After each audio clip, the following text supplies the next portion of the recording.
Hello everyone and welcome back to YouTube channel. तो normally आज मैं आपके साथ शेयर करने वाली हूँ, क्योंकि अभी तक मैंने आपके साथ फ्रंट पेज डिज़ाइनिंग काफ़ी सारे वीडियो शेयर कर चुके हैं।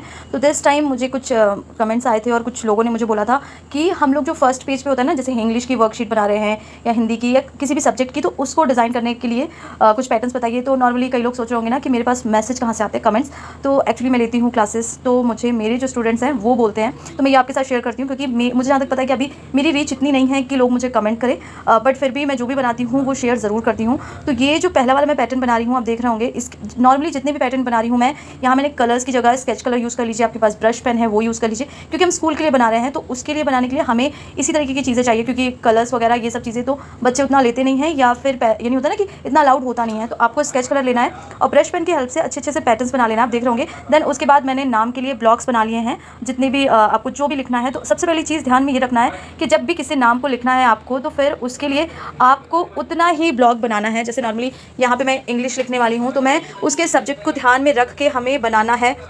तो यहाँ पे जैसे मैंने इंग्लिश लिखा है, तो इंग्लिश के लिए मैंने पहले ही, आपको इंग्लिश में 7 लेटर्स होते हैं, तो आपको 7 लेटर्स के लिए 7 ब्लॉक्स बना लिए। उसके बाद मैं यहाँ पे 2 कलर का यूज़ कर रही हूँ, आप चाहे तो सिंगल कलर का यूज़ करके भी ये बना सकते हैं। देन उसके बाद आपको कोई मार्कर ले लेना है, या मोटा वाला हमारा पेन आता है। जैसे मेरे पास ये जो स्टिक का है, ये डबल साइडेड है, एक तरफ इसकी नोक पतली है एंड सेकंड साइड में इसकी मोटी है, तो मैं मोटे साइड से इसको इंग्लिश जो है वो लिख ले रही हूँ। तो इस तरीके के पेन ना मंडला आर्ट में बहुत ही ज़्यादा, मुझे जहाँ तक लगता है, बहुत सही होते हैं। तो मैं इस तरीके से इसको लिख ले रही हूँ। आफ्टर दैट आप कुछ डिज़ाइंस बना लीजिए साइड में, या ऐसे भी रहने देंगे तो अच्छा लगेगा। तो मैं इसमें सिर्फ और सिर्फ थोड़ी डिज़ाइन बना रही हूँ, ताकि जैसा जिसका मन करे, चाहे तो बना सकते हैं चाहे तो नहीं, यानी बीच का एक रास्ता निकाल रही हूँ। तो मैंने इसमें ब्लैक कलर से एक लीफ का पैटर्न ड्रॉ कर लिया है। आप चाहे तो किसी दूसरे कलर को यूज़ करके लीफ का पैटर्न या कोई और पैटर्न ड्रॉ कर सकते हैं, तो ईजिली और बहुत अच्छा सा पैटर्न बन गया। तो इस तरीके के जो पैटर्न है, आप नॉर्मल हमारे जो सब्जेक्ट होते हैं, जैसे इंग्लिश हो गई, हिंदी हो गई, या कोई लैंग्वेज वाले सब्जेक्ट होते हैं, क्योंकि आजकल स्कूल में मैं नॉर्मली बात करूँ तो जर्मन और कई सारी लैंग्वेज भी सिखाई जाती है। तो जब उस चीज़ का प्रोजेक्ट करो तो इस तरीके की चीज़ें करके काफ़ी अच्छा होता है। सेकंड में क्या कर रही हूँ, क्योंकि मैंने जो नोटबुक ली है वो थोड़ा सा बड़ी साइज़ की है, तो साइज़ यानी थोड़ा सा जगह काफ़ी है,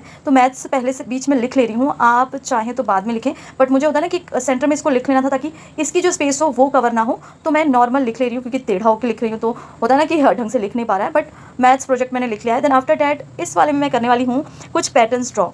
पैटर्न्स ड्रॉ मतलब कि हमने ज्योमेट्रिकल पैटर्न्स जो भी होते हैं हमारे पास, हमें वो ड्रॉ कर लेना है। आपके पास यानी कि आप चाहें तो रैंडमली फ्लावर्स वगैरह कुछ भी बना सकते हैं, बट मैंने सोचा कि क्यों ना थोड़ा सा इसको और अट्रैक्टिव दिखा जाए। सो फॉर डैट मैं यूज़ कर रही हूँ यहाँ पे जितने भी पैटर्न्स आपको याद आ रहे हैं उतने पैटर्न्स यूज़ कर लीजिए। आप सर्कल, जितने भी हमारे ज्योमेट्रिकल पैटर्न होते हैं वो आप चाहे तो फॉर्मूलाज ऐड कर सकते हैं, क्योंकि फॉर्मूला तो नॉर्मली ऐड करना काफ़ी सही रहता है। पहले मैंने सोचा था कि कोई भी फॉर्मूला ऐड कर दूँगी, जितने भी नॉर्मल फॉर्मूला होते हैं, अलजेब्रिक इक्वेशन वगैरह, बट लास्टली लगा कि जब छोटे बच्चे नॉर्मली बना रहे होते हैं, क्योंकि 6th वगैरह में 5th वगैरह में ये सब चीज़ें उतनी ज़्यादा इंट्रोड्यूस होती नहीं है, तो उतना ही बनाएं जितना चल जाए। आप अपने अकॉर्डिंग जिस भी क्लास में हैं या जैसे भी यूज़ कर रहे हैं, तो आप अपने अकॉर्डिंग उसमें ऐड कर सकते हैं। तो मैंने यहाँ चारों कोने पे 4 शेप बना दिए हैं। आफ्टर डैट कुछ पैटर्न्स नॉर्मल से बना रही हूँ, क्योंकि इस तरीके से रखने पे थोड़ा सा प्लेन प्लेन सा रखता है और फिर हमारा जो प्रोजेक्ट है वो उतना होता है ना अट्रैक्टिव नहीं देखता। तो दिस टाइम 2 कलर का कॉम्बिनेशन यूज़ कर रही हूँ, ऑरेंज एंड ब्लू का शेड है, स्पेशली ब्लू नहीं है, सी ग्रीन बोल सकते हैं इसे, वो यूज़ कर रही हूँ। उसके बाद आपको जितने भी शेप हैं सबको कलर करना चाहें तो कलर कर सकते हैं, शेड करना चाहें तो वो कर सकते हैं। नॉर्मली पेंसिल कलर होते हैं, हम वो यूज़ कर सकते हैं अगर आपका मन करता है। अगर नहीं मन करता देन लीव इट, क्योंकि वैसे भी ये अच्छा लगने वाला है। क्योंकि कलर करने से होता है कि थोड़ा सा, क्योंकि प्रोजेक्ट बना रहे तो थोड़ा सा अट्रैक्टिव दिखना चाहिए। ओवरऑल ये इस तरीके से भी अच्छा लग रहा है। तो आप चाहें तो कलर कर सकते हैं, नहीं चाहें तो सिर्फ शेडिंग वाला जो हमारा पेंसिल कलर आता है उससे थोड़ी सी शेडिंग कर दीजिए। तो मैंने ये कलर दिया है। देन उसके बाद में कुछ सिम्बल्स हो गए वो बना लीजिए, नहीं मन है मत बनाइए। तो मैं प्लस माइनस डिवाइड जो भी मुझे मल्टीपल जो भी याद आ रहा था उस समय मैं वो ही बना दे रही हूँ, वरना लीव इट, ये इससे भी कोई दिक्कत नहीं, क्योंकि माइनस बनाती एक तो वो सिंगल दिखता नहीं। तो मैंने 2 से 3 सिम्बल्स बना लिए। देन उसके बाद जो साइड वाला है, साइड में थोड़ा सा पैटर्न ड्रॉ कर लिया नॉर्मल सा। आप चाहे तो इस पर लीफ ऐड कर सकते हैं। मुझे सच्ची बताऊँ लीफ वाला पैटर्न ड्रॉ करने में काफ़ी अच्छा लगता है, मुझे काफ़ी अच्छा लगता है। तो इस वजह से मेरी ज़्यादातर पेंटिंग्स में आप देखेंगे कि लीफ वाले पैटर्न्स मैं बहुत ड्रॉ करती हूँ, चाहे बोहो आर्ट हो चाहे ये हो। थर्ड वाला मैं बनाने वाली थी साइंस, अगेन मैं सेंटर में साइंस लिख ले रही हूँ।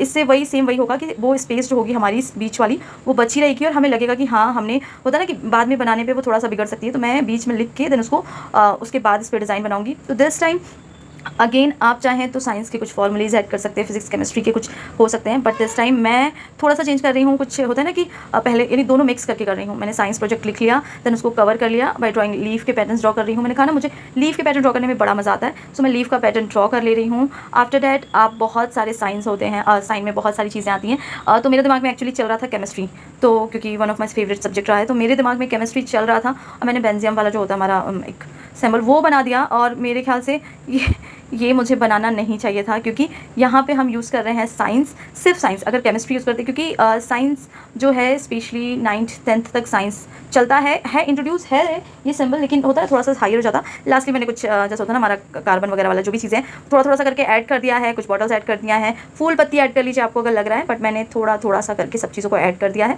ओवरऑल अच्छा लग रहा था, सिंपल सा लग रहा था। आप चाहें तो कलर ऐड कर सकते हैं। देन उसके बाद मुझे लगा कि थोड़ा कुछ ज़्यादा सिंपल हो गया है, तो मैंने इसको कलर कर दिया। बट ओवरऑल मुझे यहीं पे देखने पे बहुत सुंदर लग रहा है, बट फिर भी मैंने थोड़ा सा कलर ऐड कर दिया, क्योंकि होता है ना कि बच्चों को लगता है कि हम अपनी बात कर लें। मुझे भी लगता था, मैं लास्ट मूवमेंट तक मैं सोचती थी इसमें कुछ और ऐड कर दूँ, कुछ और ऐड कर दूँ, ताकि थोड़ा सा और अट्रैक्टिव लगे, सर को अच्छा लगे। मैंने पहले भी बता चुका है, मैं अपनी स्टोरी, मेरी इंग्लिश का शायद 11th का मेरे को हमें असाइनमेंट मिला था, बट डैट असाइनमेंट हमें करना था जैसे ये नोटबुक है ना, इसी तरीके की नोटबुक पे, प्लेन पेपर्स वाले में, फाइल्स पे नहीं बोला था सर ने, क्योंकि उन्होंने क्या कहा था कि हमें हमारी इमेजिनेशन के हिसाब से हम कहाँ कहाँ ट्रैवल करना चाहते हैं या कहाँ ट्रैवल कर चुके हैं उसके बारे में होता है। इंग्लिश में तो थोड़ा, इंग्लिश और हिंदी में हमें अपनी क्रिएटिविटी थोड़ी ज़्यादा लेवल पे शो करनी पड़ती है, क्योंकि उसमें आप कुछ भी कर सकते हो। अपना जो आप डायरी एंट्री करते हो, अपनी लाइफ जो एक्सपेरिमेंट्स हैं वो करते हो, तो आप कुछ भी ऐड कर सकते हो। तो इस वजह से मैंने उसमें इतनी क्रिएटिविटी कर दी थी, इतनी क्रिएटिविटी मुझे याद है, और आज भी मैंने उसे सहेज के रखा हुआ है अपने यानी मम्मी के यहाँ पे। वो अभी भी मेरी वो नोटबुक, क्योंकि उसमें मुझे 5 स्टार मिले थे, जो देख के होता है ना कि खुद को खुशी मिलती है कि भाई इतनी एक्सपेरिमेंट किया। और कभी मुझे लगता भी है कि भाई साहब मैंने कितने पेपर्स की कटिंग काट डाली थी, क्योंकि एट दैट टाइम नेट पे से निकाल सकते थे, बट मुझे वो नेट पे निकाला हुआ ना काम, सीरियसली बोलूँ, उतना मज़ा नहीं आता। जैसे होता है ना कि हम लोग पिक्चर की प्रिंटिंग करके निकलवा लेते हैं, मुझे न्यूज़पेपर पे से जो निकालता है ना, न्यूज़पेपर वाली मुझे ऐसा लगता है ओरिजिनलिटी वाली। तो मैंने क्या किया था, न्यूज़पेपर से कटिंग काटी थी, उसके अलावा अपनी खुद की पोस्टिंग फ़ोटो को पेस्ट कर दिया, जैसे नॉर्मली हम कहीं ट्रैवल कर रहे हैं तो उसकी। ओवरऑल वो बहुत सुंदर सा इफेक्ट मिला था। तो दिस टाइम भी मैं कोशिश कर रही हूँ कि थोड़ा सी चीज़ों को अलग अलग तरीके से होता है, अपनी नोटबुक को हमें काफ़ी अच्छी तरीके से सजाना है। जैसे ये वाला पैटर्न मेरे दिमाग में बहुत दिन से चल रहा था, और ऐसे पैटर्न्स यानी सेम तो नहीं, बट ऐसे पैटर्न्स मैं कई बार ड्रॉ कर चुकी हूँ। कलर के साथ आप जितना एक्सपेरिमेंट करेंगे आपको उतना अच्छा रिजल्ट मिलेगा, लेकिन कभी कभी कलर के साथ एक्सपेरिमेंट बहुत खराब हो जाता है। बट दिस टाइम अगर आप देख रहे होंगे कितना सुंदर लग रहा है, तो आप चाहें तो उसको नॉर्मल रहने दे सकते हैं, आप चाहें तो और डिज़ाइन और क्रिएटिविटी कर सकते हैं। नीचे भी मैंने थोड़ा सा लीफ का पैटर्न ड्रॉ कर दिया, तो मुझे लगा शायद नहीं भी करती तो भी अच्छा लगता, बट फिर भी मैंने कर दिया, क्योंकि मुझे वो देख के अच्छा लग रहा था। और आप देख रहे होंगे यानी एक अच्छा सा इफेक्ट आ गया। तो दिस टाइम ये जो मैंने खाली रखा है, आप इसमें हिंदी ऐड कर लीजिए, ये सोशल साइंस ऐड कर लीजिए, जो आपका मन कर रहा है। ओवरऑल इसका रिजल्ट लास्ट की काफ़ी अच्छा आने वाला है।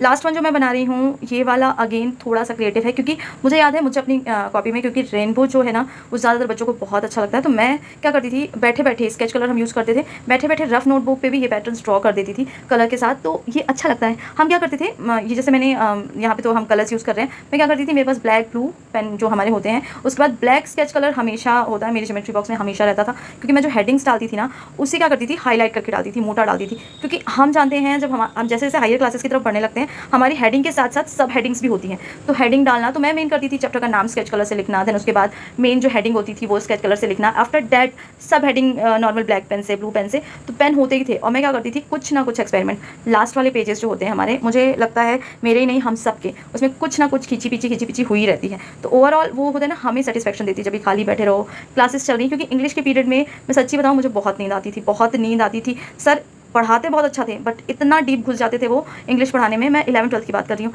कि मुझे वो पढ़ते पढ़ते नींद आने लगती थी। तो नींद को भगाने का तरीका यही होता था, मैं नीचे रख लेती थी अपनी कोई भी कॉपी या एक रफ नोटबुक हमेशा साथ में रखती थी, उसमें कुछ ना कुछ करती रहती थी। सो ओवरऑल ये 5 पैटर्न आई होप आपको अच्छे लगे होंगे। So thank you for watching this, and please like, share and subscribe.